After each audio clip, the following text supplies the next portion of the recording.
In this session, we get to look at the inverse of a function. Now, speaking of an inverse of a function, it is another way of saying the reverse of a function, and it is denoted by that power -1. We know that functions can be labeled as f, g, h, or any letter. The inverse of a function is denoted by that power -1. For example, if the function is labeled g, the inverse of the function will be g to the power -1. If the function is labeled h, the inverse of that function will be h to the power -1. Now, of course, for a function to have an inverse, it's supposed to be satisfying a certain relation. And the property of this relation is such that that very function, and if that very function is made a composite of its inverse, it is supposed to be equal to this relation, and all that is supposed to be equal to x. So it means that if you're having two functions and one function is f of x and the other is the inverse, or the inverse of that very function, then for that to be true, those two functions are supposed to satisfy this relation. And from earlier on, this simply means that these two are composite functions, not multiplication. To illustrate that further, we have this function here. F of x is going to be equal to 4x plus 2. The question is asking that if f of x is equal to 4x plus 2, then is the inverse of this same function given as x minus 2 over 4? We need to prove that this is true. Of course, for us to prove whether this function is indeed an inverse of that, we are going to use this relation. We are going to use this relation and see if we do this, it's going to equal to x. Then we are going to work out this as well and see if it is equal to x. And if this relation is fully satisfied, then we can conclude and say that yes, it's indeed true that this function is the inverse of the other. So we get started with the working. So f of x composite, its inverse, this is going to be this is interpreted as that the function where the input is its inverse. So we know that f of x definitely is 4x plus 2, so this is going to be 4 times x. Now in the place of x, if this is f of x, if f of x is given as 4x plus 2, so it means that in the place of x we are going to put the inverse. This is what we are representing here, that so where there is x, we are going to put the inverse. So in this case we are going to put f times x minus 2, divide that by 4 plus 2. Of course, from here this 4 is going to cancel out with that 4, and we are going to remain with x minus 2 plus 2, and we shall end up with x. So that's the first bit. We have been trying to verify this part of the relation here.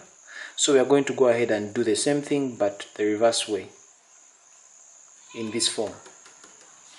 So we are going to do a reverse of this. So the composite function of those two, this is interpreted as the inverse where the input is going to be f of x. And this is going to be given by, of course, the inverse function in this case is x minus 2 over 4. So if f of x is x minus 2 over 4 as given here, so it means in the place of x we are putting there the function f of x in the place of x. So it means in this expression where there is x, we are going to put the function f of x, 4x plus 2. So meaning that in this part, it's going to become 4x minus 2. It's what we put here, then minus 2. Divide all that by 4. So definitely this is going to become 4x minus 2 minus 2. Divide that by 4.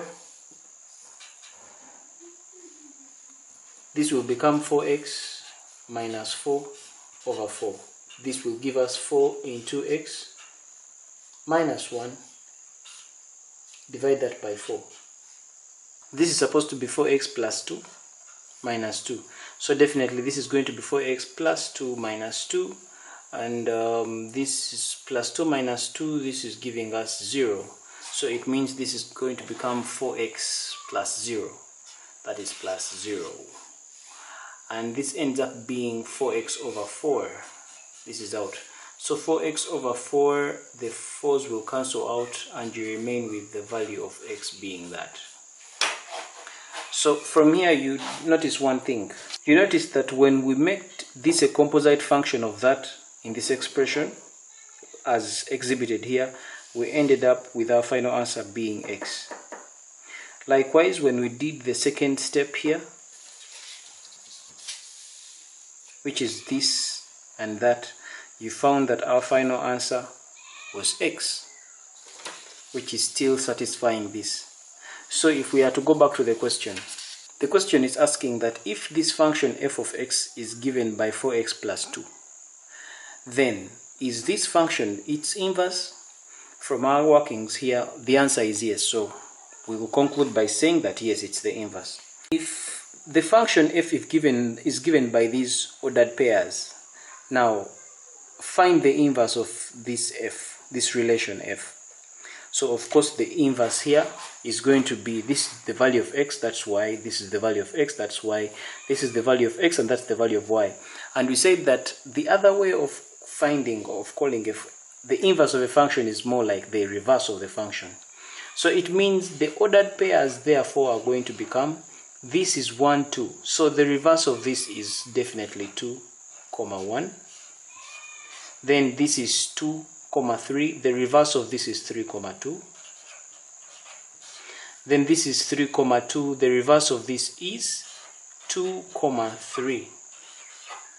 And definitely this is now the inverse of that. This is our answer. Let's say we are having a point 3, 1 right there. A point 3, 1.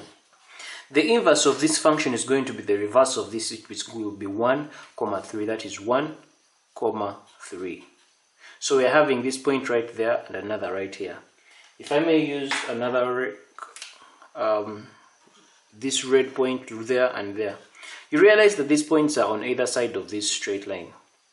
So this brings us to the conclusion that the graph of an inverse function is a reflection of the graph about the line y is equal to x. So meaning that if you're having an inverse function this side, if you're having a function this side of the line, the inverse function is a reflection of this function along this line. So it means that it will be reflected in this part of the graph. So the graph we are seeing right there is just another illustration of what I've been talking about. This is the graph of the line y is equal to x. So if we are having this quadratic function is to be reflected along that line.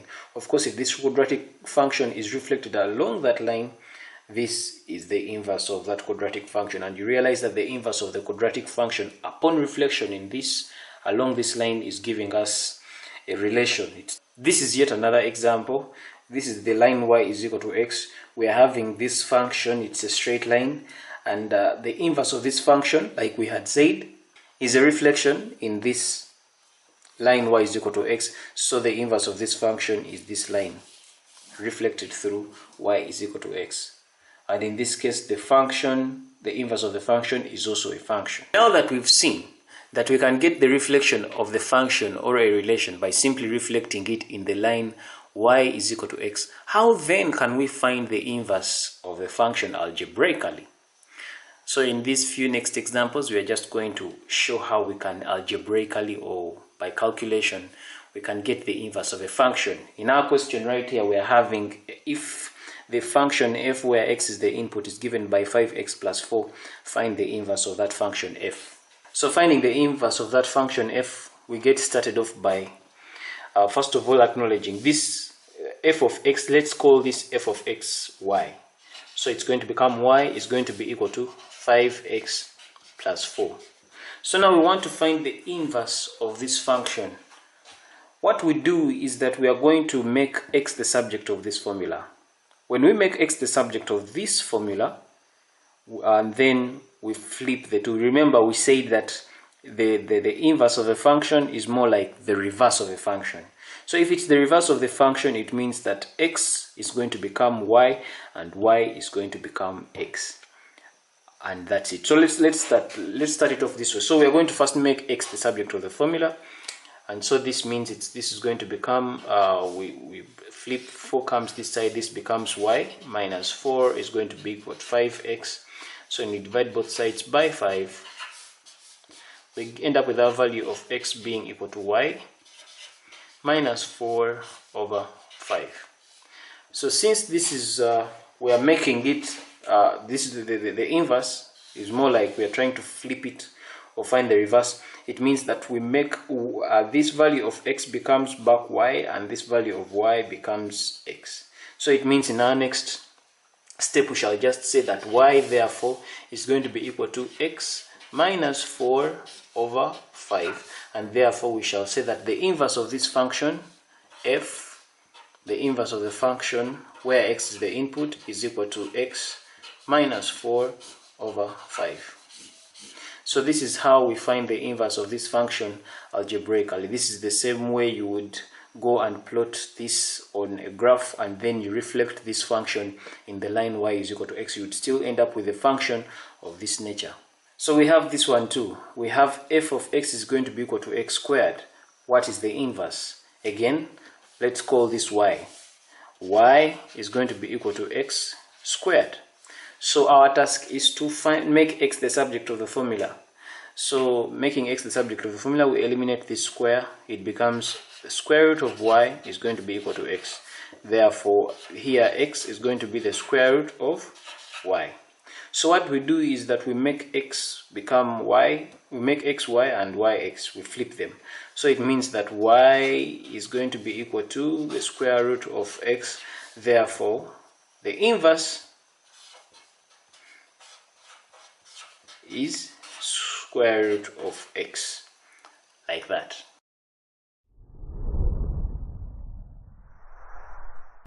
This brings us to the end of this video. Thanks for watching. Feel free to check out other excellent videos on the channel and don't forget to subscribe. For Kisembo Academy, this is Arnold Rangakuramia helping you manifest excellence.